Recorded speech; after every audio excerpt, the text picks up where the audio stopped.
All right, Pete, you've dedicated your career to this industry. So my typical starting question, it's such a weird one, but I like it. How did you accidentally fall into franchising? What's your franchise backstory? Yeah.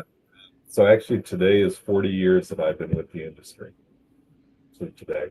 I was leaving college. I have a degree in computer programming and needed a job quickly. I was getting married in the fall and took a position actually doing telemarketing in the first franchise. And then I moved into cleaning about 3 days later because I couldn't sit still. So doing telemarketing, I've been able to sit in one place didn't work well. And within about 3 months, I bought the franchise from the people I was working for. And then I sold it back to them 3 years later after I had more than doubled the business and became a distributor in the Chicagoland market. Where did you live in Chicago? Kind of all over. Oak Park River Forest was my franchise territory, but I had lived in Elmhurst, River Grove, kind of western suburbs. Well, I love that first part because I was raised in Oak Park and I graduated from OPRF. So there's the short connection. There we So go. So I would imagine, like I like unpacking some things. And in telemarketing, I'm sure you were trained on rejection and hustle and adapting. Did that end up being a skill set that allowed you to figure out a way to double the business? Yeah, it did because in those days, and again, this is 40 years ago, using rotary dial phones to do telemarketing, and we had to dial 100 phone numbers an hour so that you talk to 10 people to get one estimate. That was the metric, and you kept little tick marks to see how far you had done. And I knew that if I drove hard and fast, I could beat those numbers.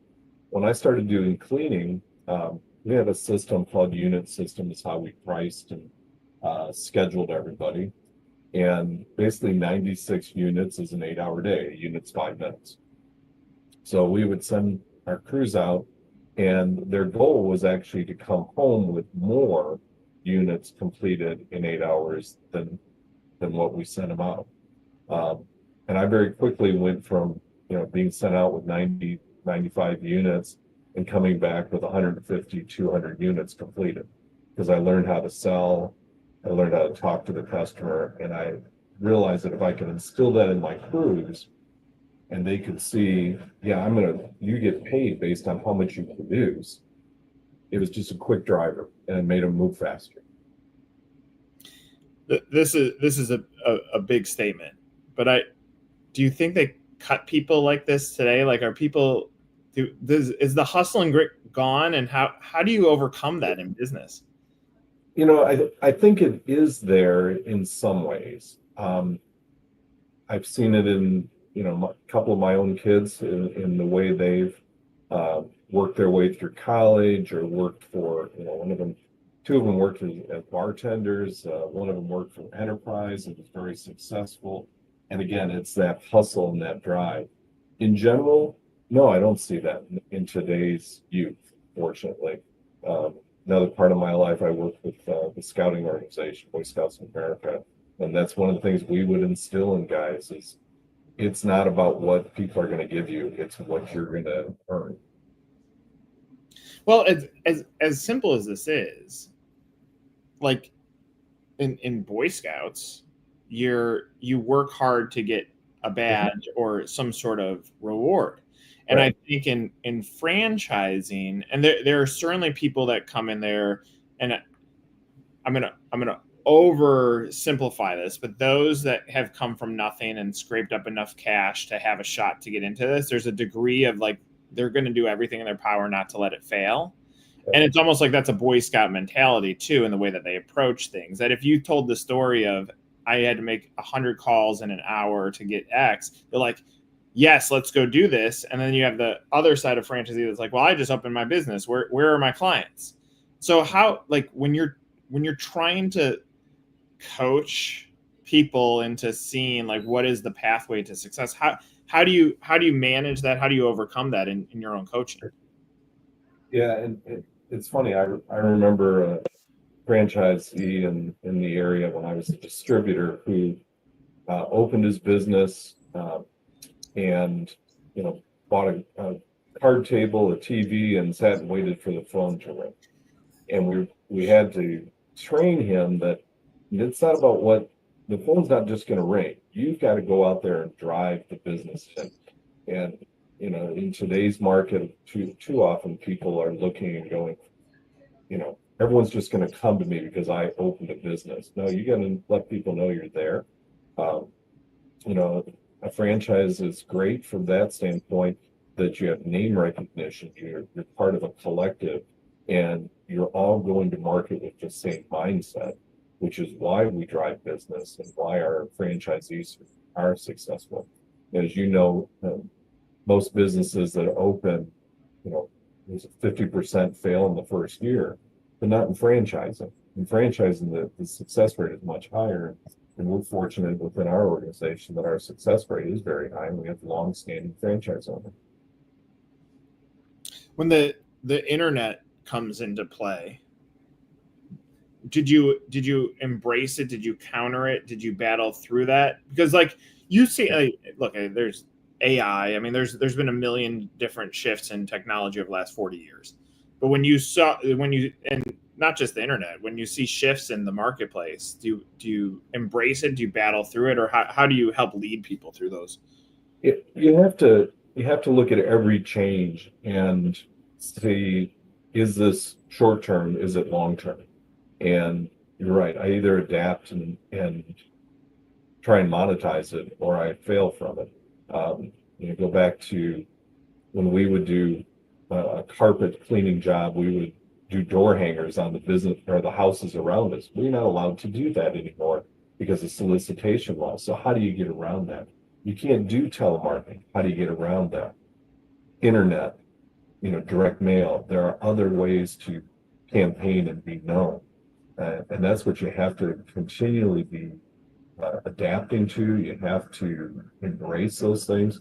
The internet's great for the standpoint of you can hit the masses very quickly, but you also have to filter through some of the noise that comes with it. There's a picture. All the pictures on my wall are actually McDonald's. Ray Kroc, by the way, also graduated from Oak Park River Forest. So now we're adding another franchise pro into our conversation. Yep. But I also think, and this is in my opinion, part of the magic of ServiceMaster Restore is the same as what it was in early McDonald's. And McDonald's forgot who it was, and that was the owner operator. And the owner operator of a McDonald's, you knew that person owned it. They were very proud to be part of the community. They were involved in the community. And when all these adaptations happen, technology, AI, whatever, it still left standing as someone that invested their life savings into this business and is super proud of it. And that's where when I look at franchisees that are successful and those that are not, there are certainly variables on the marketplace, but sometimes it comes down to, do they embrace the owner operator, and are they putting themselves in the community? How does that statement connect with you? Yeah, it really does. The history of ServiceMaster, if you know, in our almost 100-year history, our founder, Marion Wade, Chicago, minor league baseball player, had a chemical accident, was blinded. While in the hospital, dedicated his life to Christ and said, "You get me through this, and I'll dedicate a business to you." That was our mantra of everything we did. We subscribed to a higher power. Now, we weren't a religion, and what have you, but we had those ethics, those core values that everybody subscribed to, that every business helped people develop. We were part of our communities, and everybody knew us. And that we drifted from that at one period in our existence here, but here in the last 5 years, especially, we've gotten back to that and being part of the marketplace. People know you in your local community. We encourage our franchises to have community involvement, to get involved with philanthropic endeavors, whether it's at the national level or the local level. One of our local businesses was just awarded an alumni award from their university here in Tennessee, and things like that expose us as individuals, not just the business, to how we're part of our communities. I think that's what you just said ends up being the core. And you're right. Like sometimes you get away from that depending on what's happening in a business climate or who's in the seat of a leader. But you just talked about like the core of what makes a good business at the local level. If you reflect back on the last 40 years, obviously you've stuck around. So you've stayed committed to this business that has shifted many times. What are some of the things that you're most proud of? You can always look back and remember jobs. You remember people. I remember flooding. You talk about Oak Park River Forest, first time the Des Plaines River flooded in the 80s, and being in people's homes, first 100-year flood, and pumping out basements and dealing with the devastation that those individuals were dealing with.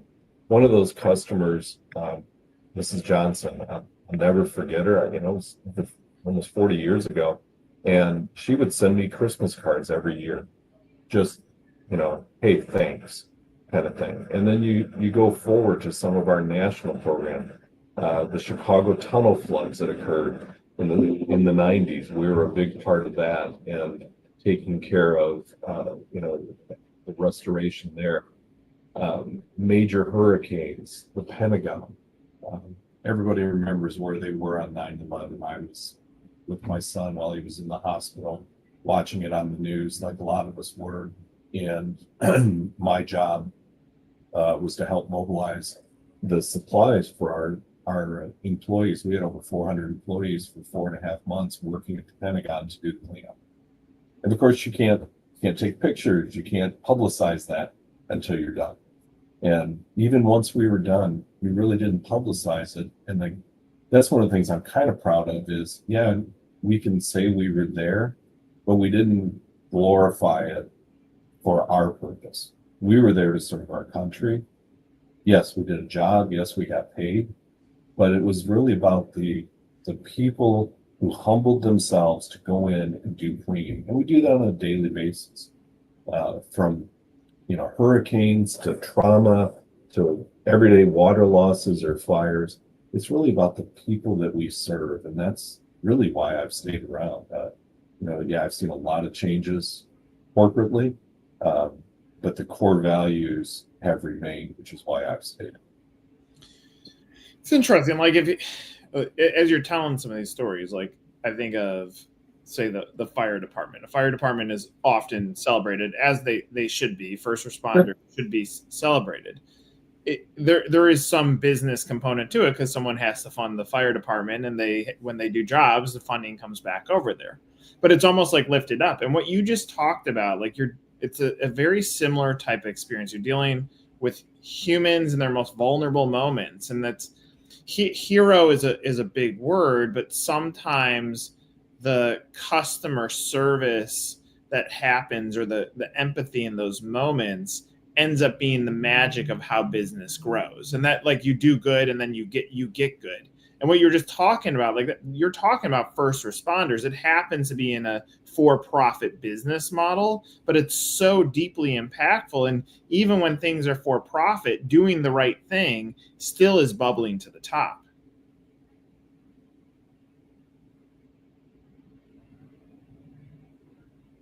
Yeah. No, just your opinions on that. Yeah,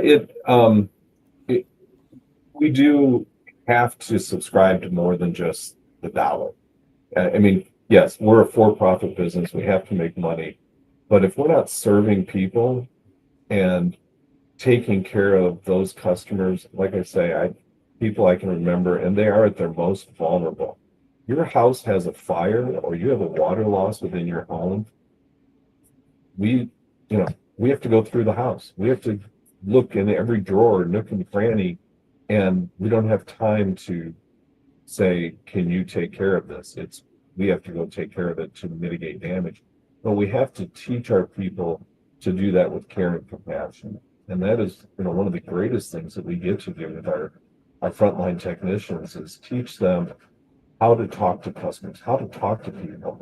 And going back to your question earlier, a lot of people coming into the marketplace today, high school and college graduates, don't know how to talk to people in an empathetic way and realize that they're there to care for people and serve them, not just do a job. So we train them on how to talk.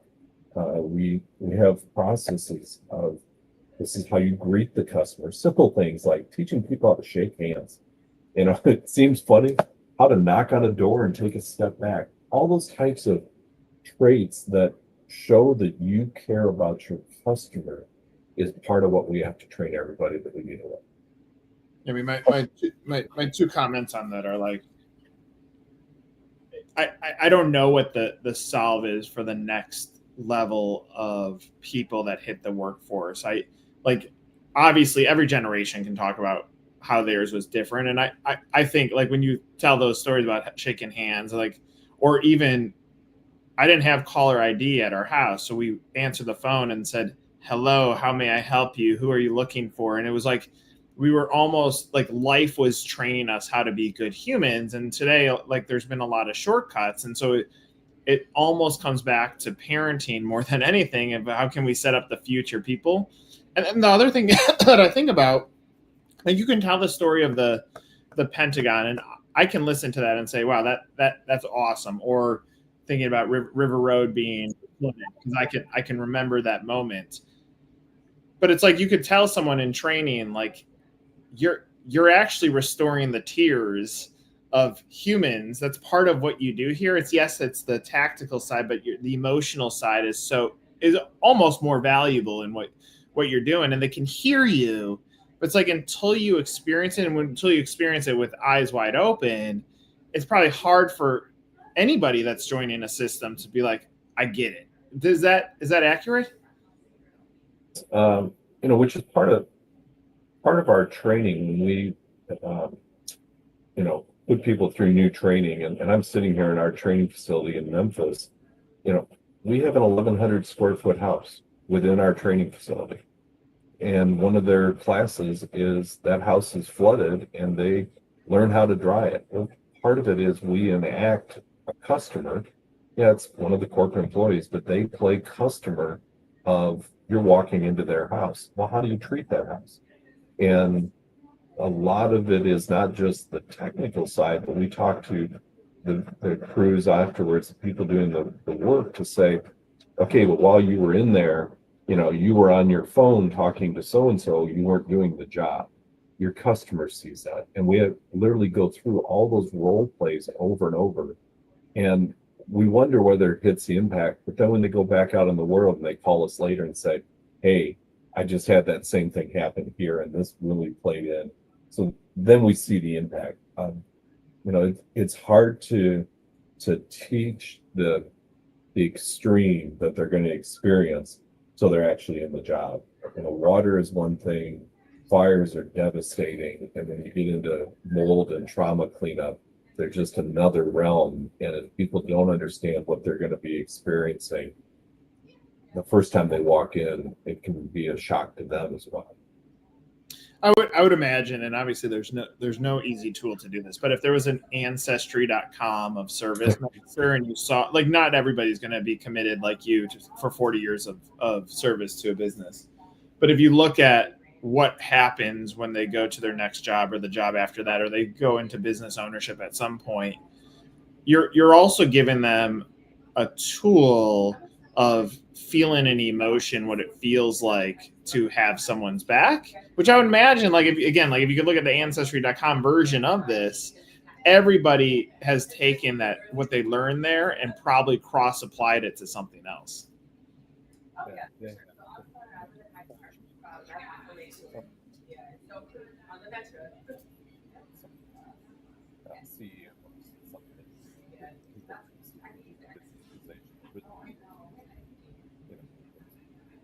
Tribute to new owners, to try and make sure they see the legacy they're coming from. You're standing on the shoulders of giants, people and if you don't know what they went through and that experience of, hey, if I don't collect those funds today, I can't make payroll. That's a real experience for everybody in business. so cool. And again, like you see this logo, you see the vans on the street. You don't like the average human, unless they've gone through this, won't understand this. You could see the sirens on a fire engine. It goes back to that comparison, but like it's so valuable what you do. And like I start off this call learning that today is number 40 for you, but I'm ending this understanding why. Like you can see it. The depth of what you've done and contributed back to the company every single day. And obviously, as long as you don't hate your boss and you don't hate your job, then all of a sudden, like, why would you ever leave when you can impact something so special like what you have done? Yeah, my boss is great. John Tovar is an excellent leader within our organization, and he's part of the reason I'm still here after our changes. And you're right. I love what I do. My day is never the same. I can be teaching a class one day. I can be on a project helping somebody actually dry a house or clean up mold or whatever the next day, or I can be in our lab testing a new product. I started my morning doing a video training session in our flood house on how to move equipment. It's always different, but I know that there are thousands of people within our organization who are going to use that video that I just created, a little minute and a half video that will help them do their job better, which helps us serve customers and serve our insurance partners better. That's what excites me. That's why I'm still here. I love it. Pete, I'm grateful that you shared some of your story. For anybody that watches this, these are not scripted. I have no idea where they're going to go, and I'm grateful for this conversation. This was great, and I appreciate you sharing some of your story with me today. Thank you, Nick. I appreciate the time. Love it. For Pete, I'm Nick. This was another Meet the Franchise. Take